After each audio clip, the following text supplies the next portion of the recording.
মৰমৰ ছাত্ৰ-ছাত্ৰীসকল, আমাৰ আজি ভিডিঅ'লৈ তোমালোকক স্বাগতম জনাইছোঁ। আজি আমি পঞ্চম শ্ৰেণীৰ পৰিৱেশৰ পাঠ নম্বৰ 15 আমাৰ দৈনন্দিন জীৱনত প্ৰযুক্তি নামৰ পাঠৰ প্ৰশ্ন উত্তৰখিনি কৰিম। তোমালোকে পাঠটো ধুনীয়াকৈ 3-4 বাৰমান পঢ়ি ল'বা আৰু নিজে এবাৰ প্ৰশ্ন উত্তৰ কৰাৰ চেষ্টা কৰিবা। ব'লা এতিয়া মই প্ৰশ্ন উত্তৰখিনি কৰি দিছোঁ।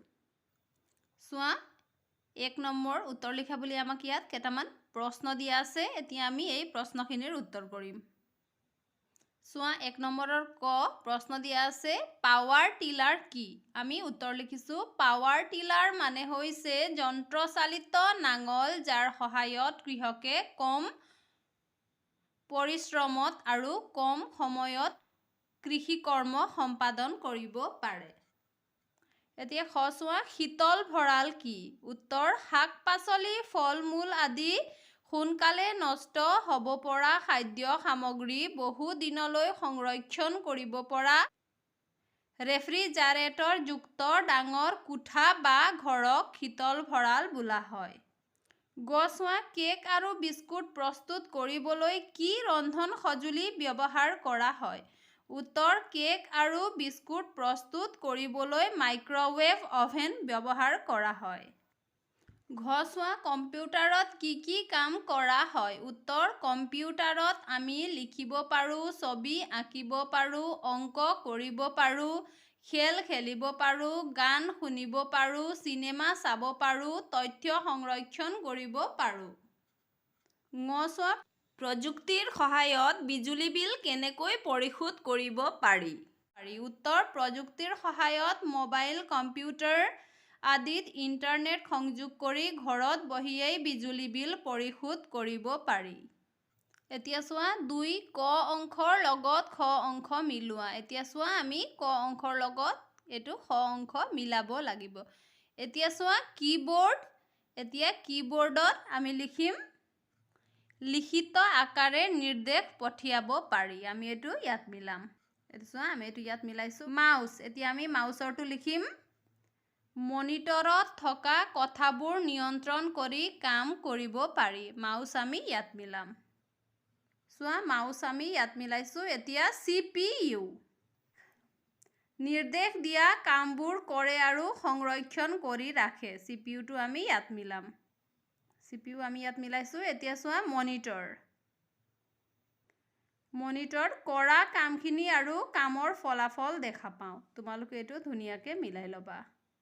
এতিয়া 3 চোৱা, শুদ্ধ নে অশুদ্ধ লিখা। ইয়াত আমাক শুদ্ধ আৰু অশুদ্ধ কেইটামান বাক্য দিয়া আছে। এতিয়া আমি শুদ্ধ অশুদ্ধ বাচিম। ক, প্ৰযুক্তিৰ ব্যৱহাৰৰ ফলত আমাৰ জীৱনৰ মান উন্নত হৈছে। এইটো শুদ্ধ। আমি ইয়াত শুদ্ধ লিখিছোঁ। এতিয়া চোৱা, খ, ডাকযোগে ইজনে সিজনৰ লগত কথা পাতিব পাৰি। ডাকযোগে ইজনে সিজনৰ লগত কথা পাতিব পাৰি জানো? নোৱাৰি। গতিকে এইটো অশুদ্ধ। গ চোৱা, ৰেফ্ৰিজাৰেটৰত খাদ্য ৰান্ধিব পাৰি। আমি ৰেফ্ৰিজাৰেটৰত খাদ্য ৰান্ধিব পাৰোঁ জানো? আমি ফ্ৰিজত খাদ্য ৰান্ধিব পাৰোঁ? নোৱাৰোঁ। আমি খাদ্য ৰাখিবহে পাৰোঁ। গতিকে এইটো অশুদ্ধ। এতিয়া ঘ চোৱা, কম্পিউটাৰৰ এটা মুখ্য কাম হ'ল যোগাযোগ স্থাপন। হয়, এইটো আমি পঢ়িছোঁ, হয়নে? এইটো শুদ্ধ। এতিয়া চোৱা, 4 চমুটোকা লিখা। ক, মোবাইল ফোন। খ, ইণ্টাৰনেট। চোৱা, মোবাইল ফোন। মোবাইল ফোন হ'ল যোগাযোগ স্থাপনৰ এক আধুনিক সঁজুলি। মোবাইল ফোন তাঁৰবিহীন হোৱাৰ বাবে লৈ ফুৰিবলৈ সহজ। আজিকালি বহু ধৰণৰ স্মাৰ্ট মোবাইল ফোন ওলাইছে, যাৰ সহায়ত টেক্সট মেছেজ, ইমেইল, ভিডিঅ' কল, কেমেৰা, অনলাইন ক্লাছ, মনোৰঞ্জনমূলক অনুষ্ঠান চাব পাৰি। মোবাইল ফোনত আমি ফেচবুক আদিও চলাব পাৰোঁ। এতিয়া চোৱা, খ, ইণ্টাৰনেট। গোটেই পৃথিৱীব্যাপী অসংখ্য কম্পিউটাৰ সংযোগ কৰি এক বিশাল যোগাযোগ ব্যৱস্থা গঠন কৰা হৈছে। এই যোগাযোগ ব্যৱস্থাই হৈছে ইণ্টাৰনেট। ইণ্টাৰনেট হৈছে আধুনিক যুগৰ আটাইতকৈ উন্নত যোগাযোগ ব্যৱস্থা। কৃত্ৰিম উপগ্ৰহৰ সহায়ত এই যোগাযোগ ব্যৱস্থা সম্ভৱ হৈছে।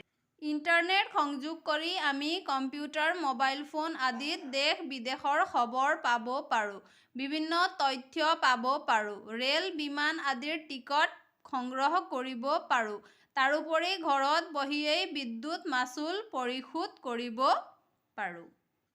মৰমৰ ছাত্ৰ-ছাত্ৰীসকল, আজি ভিডিঅ'ত আমি ইমানেই কৰিলোঁ। আমাৰ পৰৱৰ্তী ভিডিঅ'ত আমি পাঠ নম্বৰ 16 আলোচনা কৰিম। তোমালোকে মনোযোগেৰে পঢ়া শুনা কৰিবা। আজিলৈ ধন্যবাদ।